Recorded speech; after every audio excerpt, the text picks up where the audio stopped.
Ready? Ready when you are. Okay. Dear community, so here's my story I'm sending to you. You're my last hope, so I hope you hear what I'm trying to express to you. What I want to stress to you is I'm alone and I'm scared and I don't know who's who. I've wrote many letters and I can't figure out who else to turn to. So here goes. This past July, I started dating this guy, and this guy and I couldn't see eye to eye. When I tried to leave, he would severely hurt me, so I stayed as I was terrified. I even told my friends and family if they stopped hearing from me that they should worry, and I was afraid he was going to kill me. Well, my expectations were met at the beach at sunset when he attacked me and began stabbing me. He then dragged me to the car, but we wouldn't make it far before he'd finished trying to kill me. He was speeding down the road, 80 miles per hour is what I'm told, when I threw myself from the car as he beat me. My adrenaline was flowing with the fear of knowing what he was about to do to me. I jumped up and I ran as fast as I could towards a barn, trying to seek safety. But he's 6'4" with long legs, and he caught up quickly. My stride was stopped abrupt as he snatched me by the hair, throwing me to the ground viciously. The next few moments are images trapped inside of me, tormenting me mentally. He had a long knife, and he just started stabbing me, over and over repeatedly. My stomach and my back were the main focus of his attack. 9 times, oh my God, he's really going to kill me. He then dragged me to the car while telling me in the woods is where he was going to bury me. By the grace of God, we ran out of gas, barely making it to a parking lot where for 7 more hours he tortured me. I lay there begging for my life. He cleaned off his knife, telling me it's too late for me. He said we must stay out of sight until morning light, when he could fuel up and bury me discreetly. He said if I hadn't died by then, he would slit my throat, but he figured I would be as bad as I was bleeding. It was a hot summer night, and I was gasping for air, choking on blood. He kept threatening me with his knife, just afraid someone would hear me. I stayed as quiet as I could when I realized he was relaxing, adjusting his seat to rest more comfortably. Eventually, his breath slowed, and he began to breathe deeply. I lost so much blood, his face was so blurry. I held my breath as I reached for the handle. Are his eyes open, and can he see me? As the door latch undone, the light came on. I'll never forget how the fear gripped me. But he never moved, and I knew I must move swiftly. I crawled out of the seat, terrified as I dragged myself down the concrete beneath me. I bypassed the first porch and into the cut, hoping he wouldn't find me. I crawled up the next stoop, begging, please, someone, please help me. He stabbed me. I can't breathe and I'm going to die. My vision's almost gone, but I could tell a light came on, but then I heard a noise behind me. All I could make was a silhouette. Again, the fear filled me. But then the man spoke. His voice soft, his tone, his kind words will never leave me. I hear him at night, his savior, my savior, he and his wife. I want to thank them with everything in me. He said, are you going to come in or what? Yes, please help me. He rushed to my aid, guiding me into safety. My eyesight now gone, but I could feel the wood floor beneath me. I had collapsed right there, the pain more than I could bear. I prayed, God, please just take me. They landed the helicopter right there in the parking lot where the monster lay sleeping.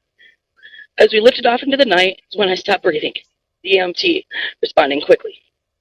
From what I'm told, this life I wouldn't hold if it weren't for this man in UPMC Erie. For me, it was just black, and I thank the Lord for that. I never woke until after my first surgery. The first one I would see was my daughter, Bree, standing over me, red-faced and crying heavily. I tried to speak, and they all shushed me, intubated, and machines breathing for me. To put into words the weeks to follow would take an eternity. I just want to thank Bree, who spent 9 hours daily holding me, pushing my pain pump every 3 minutes so I could sleep. She cared for me like a child, my angel undefiled. Without her, I don't know where I would be. It was a long road, but after a month, I went home. And now buckle up, because here's the crazy part of my story. 3 months later, he kidnaps me. His mental state is really scary. He's convinced someone's trying to extort me. He's screaming at me, wanting me to agree. Fuck, this is so scary. So finally I agree after he pulled the knife on me, and I fainted, shutting down mentally. When I awoke, he was in the driver's seat of the Q50, scrolling through my phone, sorting all out who was trying to hurt thee. When I opened my eyes, he began to cry. Oh my God, his poor baby. I nodded in agreement as he told me who all he had to kill to save me. The quiet calm of his tone, his face only lit by the light of my phone. God, this is so eerie. He finished planning the plight and started off into the night, his heart of stone as he cocked his gun to turn me. A very long story short, into the monstrous discord, it ended after a long high-speed chase with the police. Ready for the twist? I'm writing you from the county jail, sitting here on $300,000, while the monster who violated me to this degree after serving 4 months was walking free. while the DA twists things against me to make it more than they seem. Something sure smells fishy. DA told me he didn't need a statement from me, and with my medical records and his violent history, that's all he would need. He said he'd sit most of his life for trying to kill me that night. He didn't even subpoena me. While the monster's back on the streets, they're holding me on VOPs. I make too much noise, so they want to silence me. This DA threatened to max me on my VOPs if I didn't adjourn instead of running my preliminary. The case should have been thrown out, but in the meantime, he paid for somebody to write another statement on me. Surprised, the defendant called me and told me. Says he's very sorry, and the DA wouldn't let him drop the charges on me. And the DA is still maxing me on my misdemeanor VOPs 2 years in the county, while offering me 10 years for the gun I bought after the monster called me from jail to tell me they dropped the OP and he was being released. Told me he was going to straight over to my daughter Breeze. He's delusional and thinks what he's done is no big deal, and apparently his friend Jason Schmidt agrees. So I sit here and I write. The flashbacks keeping me up at night, making poetry my only therapy. If anyone out there can help or advise me, please write to me, Alisha Klinger, P.O. Box 190, Mayville, New York, Chautauqua County. Gratefully yours, Alisha Klinger. Or do they snap for poetry? Please, wait, we're not done. All right.